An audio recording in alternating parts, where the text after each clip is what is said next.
Hello friends, मैं Vijay Sharma.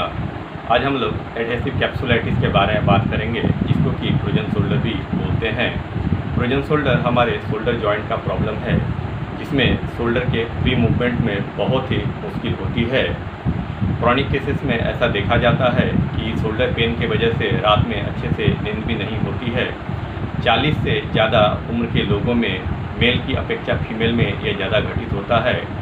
Diabetes के patient में भी यह कॉमन पाया जाता है, जिसका कारण विटामिन डी की डेफिशिएंसी या लो इम्यूनिटी हो सकती है। फ्रोजन शोल्डर का मुख्य कारण किसी चोट का लगना या अपने शोल्डर का ज़्यादा उपयोग करना हो सकता है। ट्रीटमेंट में जाने से पहले एक बार शोल्डर जॉइंट का इंटरनल स्ट्रक्चर देख लेते हैं।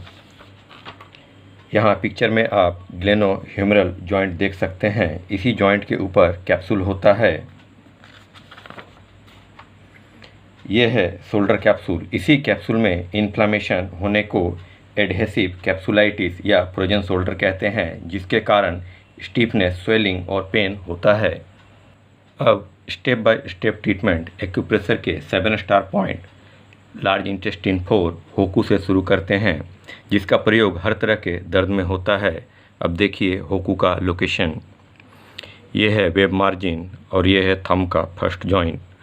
वेब मार्जिन के ऊपर थंब का फर्स्ट जॉइंट रखिए। उसके बाद थंब का टिप जहाँ पे ख़त्म होता है वो है लार्ज इंटेस्टिन 4 या होकू का पॉइंट। इस पॉइंट को आपको दोनों हाथों में 2 से 4 मिनट तक प्रेशर देना है। दिन में कम से कम 2 बार आप प्रेशर दे सकते हैं। ध्यान रखें, प्रेग्नेंट महिला में इसका प्रयोग बिल्कुल नहीं होगा, आप प्रयोग ना करें। अब step 2, meridian and magnet method. इसमें बार मैग्नेट थंब के साइड में इस तरह प्लेस करना है। सपोज़ किसी को लेफ़्ट फ्रोजन शोल्डर है तो आप लेफ़्ट हैंड के थंब में साइड की तरफ टुवर्ड्स इंडेक्स फिंगर आप इस तरह मैग्नेट प्लेस करेंगे, इस तरह। और किसी को राइट फ्रोजन शोल्डर हो तो उसके लिए आप राइट थंब में इस तरह मैग्नेट प्लेस करेंगे। 2 से 5 मिनट तक इंतज़ार करेंगे और देखेंगे कि दर्द में आराम हो रहा है या नहीं।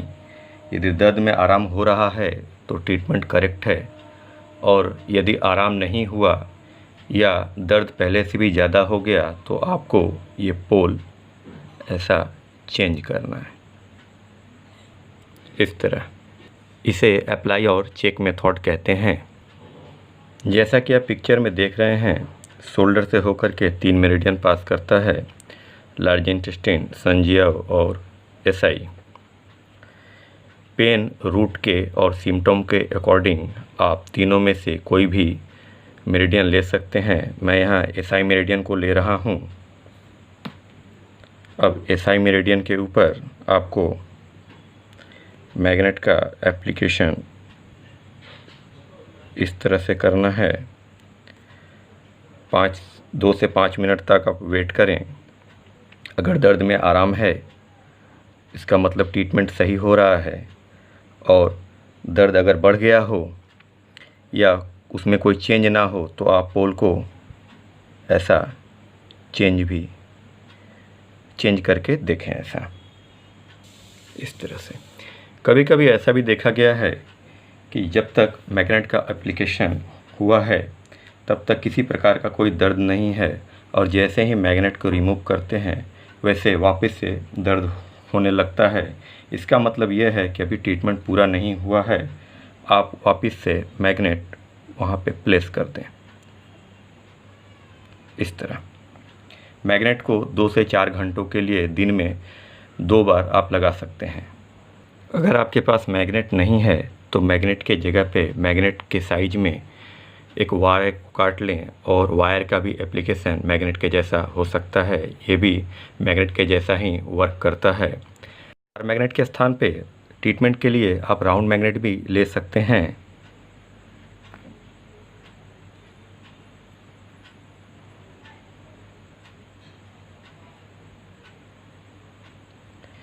ये टॉनिफिकेशन हो रहा है और ये सेडेशन हो रहा है। इस तरह से। थर्ड स्टेप की ओर चलते हैं, सीड और मसाज मेथड, जिसमें एग्जैक्ट पॉइंट और एरिया लोकेट करना होता है। हमारा हैंड ह्यूमन बॉडी स्ट्रक्चर को रिप्रेजेंट करता है, जिसमें ये दो हमारे लेग्स हैं और ये दो हमारे आर्म हैं। ये हमारा राइट साइड का एरिया है, ये हमारा लेफ़्ट साइड का एरिया है। ये हमारा हेड है, ये नेक है, ये चेस्ट है और ये एब्डोमेन है। जिस प्रकार आर्म और लेग में 3 जॉइंट्स होते हैं, उसी प्रकार हमारे फिंगर में भी 3 जॉइंट्स हैं। ये हमारा रिस्ट जॉइंट है, ये हमारा एल्बो जॉइंट है और ये हमारा शोल्डर जॉइंट है। उसी प्रकार लेग्स में ये एल्बो जॉइंट है, ये नी जॉइंट है और ये हिप जॉइंट है। पिक्चर में देखते हैं इसको। पिक्चर में देख पा रहे होंगे, लेफ़्ट हैंड में ये लिटिल फिंगर का बेस जॉइंट हमारा राइट शोल्डर है और इंडेक्स फिंगर का बेस जॉइंट हमारा लेफ़्ट शोल्डर है।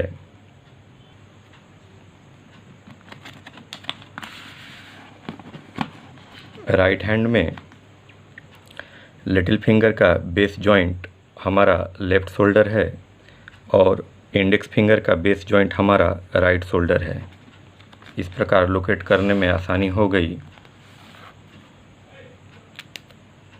मान लेते हैं किन्हीं को लेफ़्ट शोल्डर का प्रॉब्लम है, तो लेफ़्ट हैंड का इंडेक्स फिंगर का बेस जॉइंट ट्रीटमेंट के लिए बहुत ही अच्छा होगा। तो इसके ऊपर आपको मसाज देना है कुछ इस तरह से।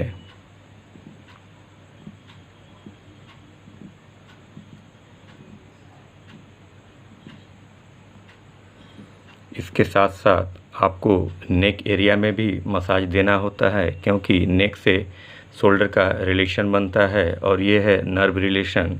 नेक में सर्वाइकल या ब्रैकियल प्लेक्सस बनता है, जिसके थ्रू नर्व सप्लाई शोल्डर को आती है। तो नेक में भी मसाज देंगे कुछ इस तरह से। अच्छे से धीरे धीरे मसाज करेंगे।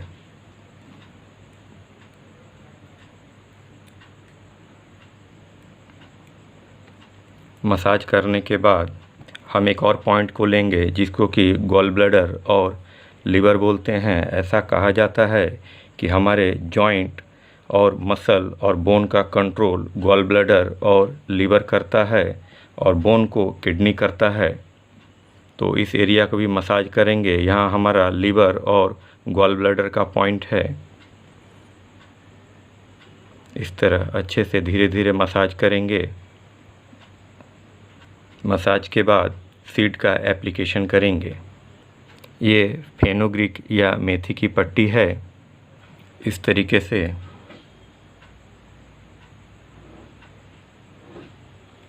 और हर एक घंटे के बाद इसके ऊपर 20 टाइम्स ऐसा प्रेशर देंगे, जिससे कि हमारा पॉइंट स्टिमुलेट होता रहे। हर एक पॉइंट पे 20 बार ऐसा प्रेशर देना है। 8 से 10 घंटे इसको लगाए रख सकते हैं। दिन में सुबह में भी लगा सकते हैं और रात में भी। और नेक्स्ट डे जब वापस से लगाएं तो नए सीड के साथ लगाएं।